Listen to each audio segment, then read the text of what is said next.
Hanggang saan ba ang tapang mo pag may isang misteryosong madre ang kumatok sa cubicle ng CR mo? Ako si Clarice at ito ang kwento ko. Noong nasa grade 6 pa lang ang ate ko, may isang kwento siyang ibinahagi sa amin na hanggang ngayon ay nananatili pa rin sa isip ko kahit ilang taon na ang lumipas. Nasa late 20s na siya ngayon at kahit malaki ang agwat ng edad namin, malinaw pa rin sa akin ang detalyeng iyon.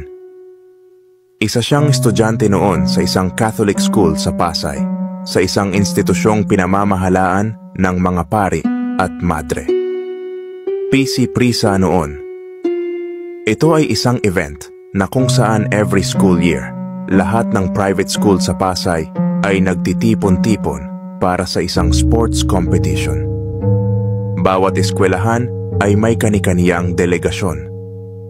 Halos walang regular na klase ang nagaganap dahil abala ang mga estudyante sa pagsali sa mga laro. Ang ingay at saya ng kompetisyon ay ramdam sa buong campus.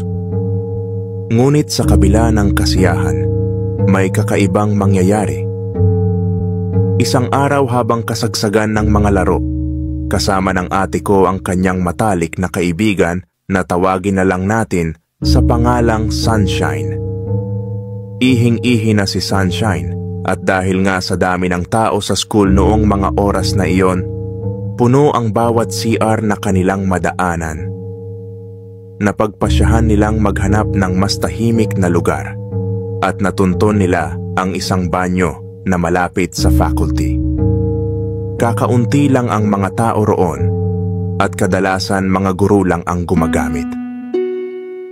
Nagpaiwan si ate sa labas ng CR since hindi naman siya naiihi. Pumasok si Sunshine sa loob ng banyo. Tahimik ang paligid at walang ibang tao sa loob. Bakante lahat ng cubicle, kaya't pumasok siya sa isa at sinimulang gawin ang kailangan niyang gawin.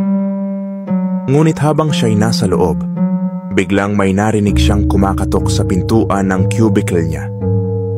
Medyo mataas ang pintuan ng CR, kaya may maliit na siwang sa ilalim.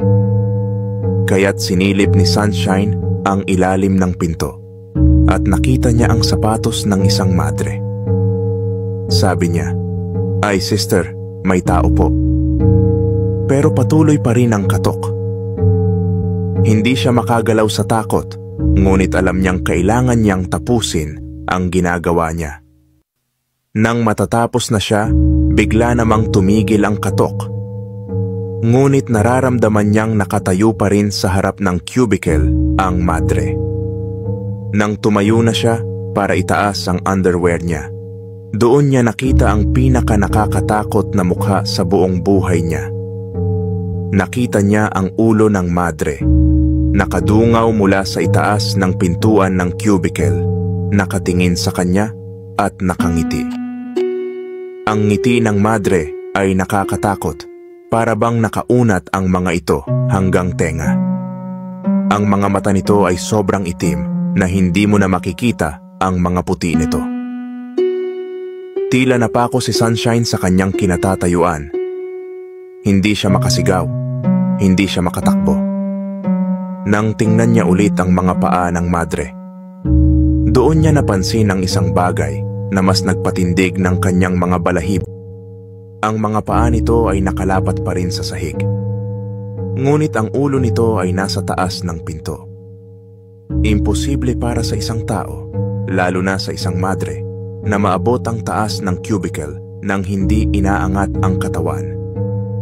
Ibig sabihin, ang madre ay may kakaibang haba ng katawan. Nang makawala sa pagkakapako si Sunshine, dali-dali niyang binuksan ang pinto ng cubicle. Ngunit paglabas niya, wala na ang madre. Nanginginig siya sa takot habang nagmamadaling lumabas ng banyo at hinanap ang ate ko. Nang makita niya ang ate ko sa labas, halos wala siyang masabi. Nanginginig ang kanyang mga labi at namumutla ang kanyang mukha. Sinubukan siyang kausapin ng ate ko, ngunit hindi siya makapagsalita. Kinalaunan, Nabanggit na rin niya ang nangyari at pareho silang natakot sa madreng iyon. Makalipas ang ilang araw, kumalat ang kwento ni Sunshine sa paaralan at dito na rin lumabas ang kwento tungkol sa isang madre na nagpakamatay sa lugar na iyon ilang taon na ang nakalilipas.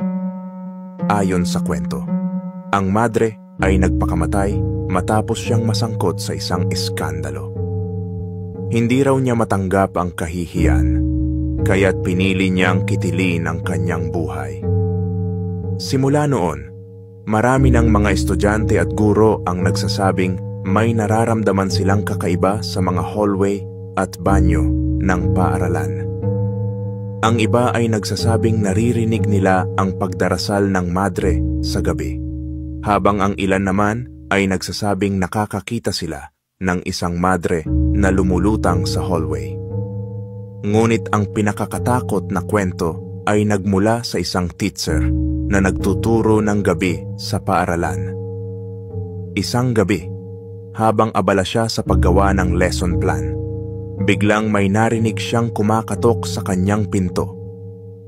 Hindi siya tumingin kaagad, ngunit nang muli siyang kumatok, tumingin na siya at nandoon na ang madre na nakatayo sa may pintuan ng classroom. Nagulat siya at tinanong ang madre kung may kailangan siya, ngunit walang sagot ang madre. Tumayo lang ang madre, tahimik, nakatingin lang sa kanya.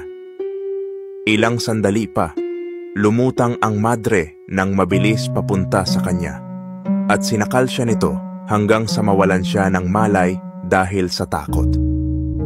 Hindi malaman ng teacher kung totoo ba ang nangyari sa kanya o isang panaginip lang. Pero simula noon, lagi na siyang kinikilabutan tuwing naiisip ang pangyayaring iyon.